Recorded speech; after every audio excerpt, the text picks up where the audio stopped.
ಜಾತ್ಯತೀತ ಪ್ರಜಾಸತ್ತಾತ್ಮಕವಾಗಿ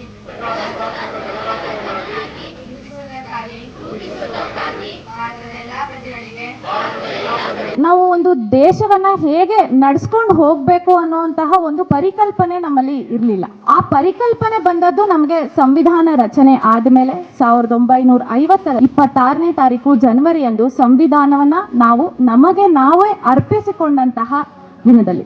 ಈ ಬೆಳೆಯುವ ಸಿರಿ ಮೊಳಕೆಯಿಲ್ಲ ಅಂತ ಒಂದು ಪ್ರೌಢಾವಸ್ಥೆಯಲ್ಲಿ ಮಕ್ಕಳಿಗೆ ಒಂದು ಅರಿವು ಮೂಡಿಸೋಂಥ ಕೆಲಸ ಮಾಡಬೇಕು, ಅವ್ರಿಗೆ ಒಂದು ಪ್ರೋತ್ಸಾಹ ಮಾಡಬೇಕು, ಸಂವಿಧಾನ ಬಗ್ಗೆ ಅರಿವಿರಬೇಕು, ಗೌರವ ಇರಬೇಕು ಅನ್ನೋ ನಿಟ್ಟಿನಲ್ಲಿ ಈ ಒಂದು ಕಾರ್ಯಕ್ರಮ ನಾವು ಹಮ್ಮಿಕೊಂಡಿದ್ದೀವಿ. ನಮ್ಮ ಸಂವಿಧಾನ ಕೇವಲ ಕಾಗದ ಅಲ್ಲ, ಅದು ಒಂದು ಜೀವಂತ ಶಕ್ತಿ. ನಮ್ಮ ಸಂವಿಧಾನ ಕೇವಲ ಕಾನೂನಿನ ಪುಸ್ತಕಗಳಲ್ಲ, ಅದು 125 ಕೋಟಿ ಭಾರತೀಯರ ಕನಸುಗಳ ಸಂಕಲನ.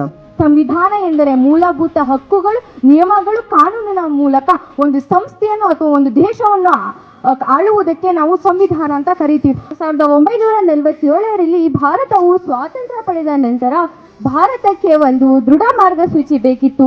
ಆ ಸಮಯದಲ್ಲಿ ಡಾಕ್ಟರ್ BR ಅಂಬೇಡ್ಕರ್ ಅವರು 1950 ಜನವರಿ 6ರಂದು ನಮ್ಮ ಸಂವಿಧಾನವನ್ನು ಜಾರಿಗೆ ತಂದರು. ಮೂಢನಂಬಿಕೆಗಳ ಬಗ್ಗೆ ಮತ್ತು ಶಿಕ್ಷಣದ ಬಗ್ಗೆ ಹೇಳ್ತಾರೆ ಅಂಬೇಡ್ಕರ್ ಅವರು.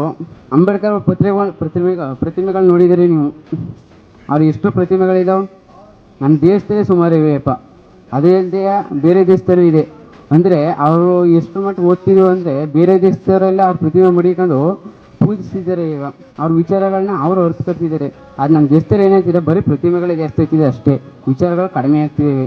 ಈ ಕಾರ್ಯಕ್ರಮವನ್ನು ಆಯೋಜಿಸಿರುವಂತಹ ಸರ್ವರಿಗೂ ನಮ್ಮ ಹೃದಯಪೂರ್ವಕವಾದಂತಹ ಧನ್ಯವಾದಗಳನ್ನು ನಮ್ಮ ಮಕ್ಕಳ ಪರವಾಗಿ ಸಲ್ಲಿಸೋದಕ್ಕೆ ಇಚ್ಛೆ ಪಡ್ತೇವೆ.